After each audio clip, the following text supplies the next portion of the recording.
देखिए, कक्षा 12वीं वाले स्टूडेंट्स के लिए जीव विज्ञान के मोस्ट इम्पोर्टेंट क्वेश्चन इस पेपर के माध्यम से आपको मैं बता रहा हूँ। इसमें आपको मोस्ट प्रश्न बताए जा रहे हैं, इनको आप अच्छे से याद कर लेंगे और जितने भी आपको इसमें क्वेश्चन बताए जाए सभी क्वेश्चन आपके लिए जो वार्षिक परीक्षा के लिए मोस्ट इम्पोर्टेंट साबित होंगे। जीव विज्ञान बायोलॉजी सेट ए है, इसके बाद में सेट बी, सी और डी तीनों के उत्तर आपको बताए जाएंगे। आइए स्टार्ट करते हैं पहले क्वेश्चन से। सही विकल्प चुनकर लिखिए। सही विकल्प चुनकर लिखिए, इसमें आपका पहला क्वेश्चन दिया है, बीज का परिवर्धन होता है। आपको चार ऑप्शन दिया है, बीजांड से, अंडकोश से, परागकोश से या भ्रूणकोश से। तो करेक्ट उत्तर आपका ऑप्शन नंबर फर्स्ट होगा, बीजांड से। इसके बाद सेकंड क्वेश्चन देखिए, द्विनिषेचन किसके द्वारा प्रदर्शित किया जाता है। तो ये आवृत्त बीजी होता है ना, उसके द्वारा प्रदर्शित किया जाता है। नेक्स्ट क्वेश्चन देखिएगा, ध्रुवीय काय का निर्माण होता है। तो अंड जनन में ध्रुवीय काय का निर्माण होता है। ठीक, इसमें आपको इस प्रकार से लिख देना है।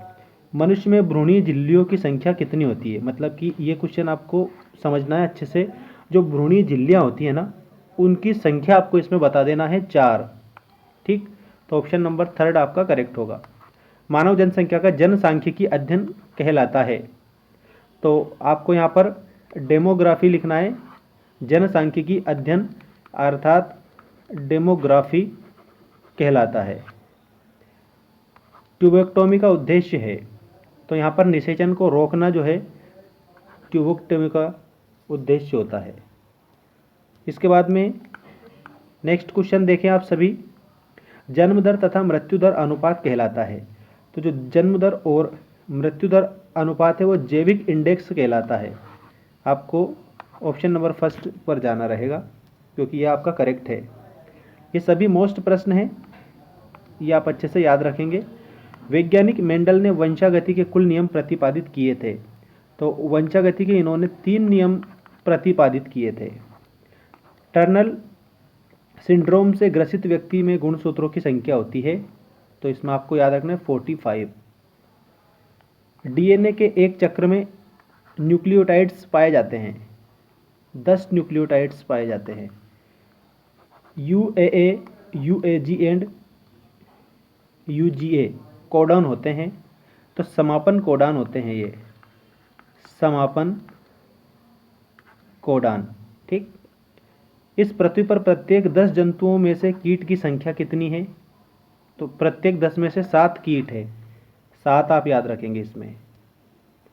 नेक्स्ट क्वेश्चन देखिए, क्वेश्चन नंबर 6, इसमें आपको याद रखना है, जब एक पारिस्थितिकी समुदाय एक निश्चित समय अंतराल के पश्चात दूसरे समुदाय में बदल जाता है तो इस क्रिया को क्या कहते हैं।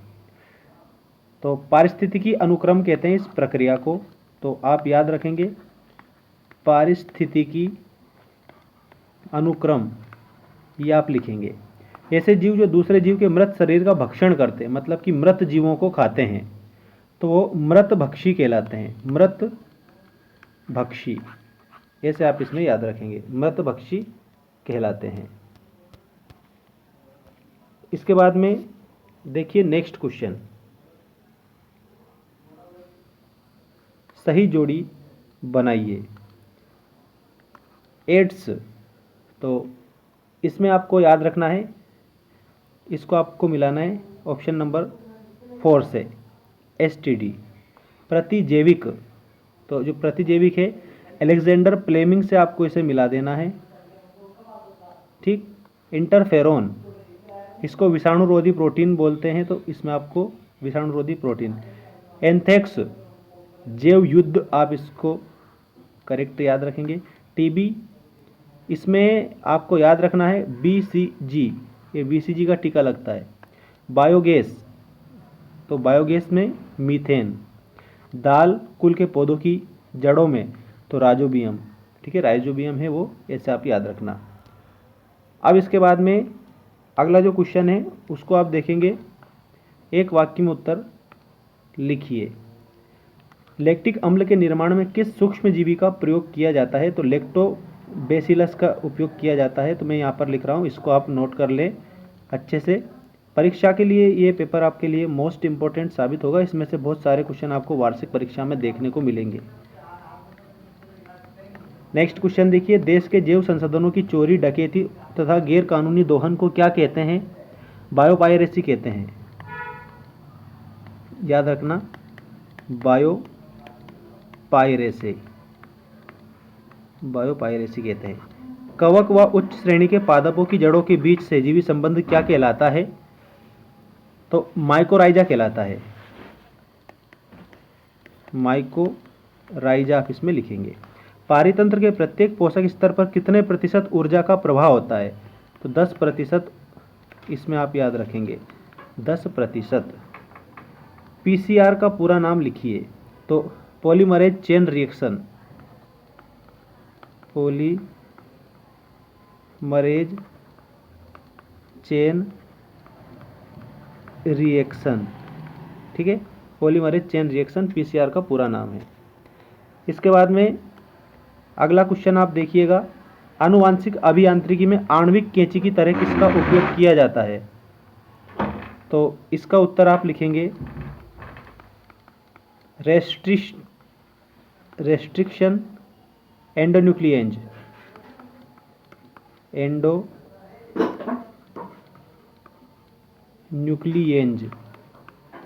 इसका उपयोग किया जाता है। किसी भी कोशिका अथवा जीव की आनुवंशिक रूप से समान प्रतिकृति क्या कहलाती है? तो वो क्लोन कहलाती है। क्लोन, याद रखना, क्लोन कहलाती है। तो ये सभी जो इसमें प्रश्न थे आपके ऑब्जेक्टिव टाइप क्वेश्चन, ये आपको बता दिए हैं। नेक्स्ट वीडियो में आपको अगला पेपर बताऊंगा जिसमें मोस्ट प्रश्न दिए गए हैं वार्षिक परीक्षा के लिए।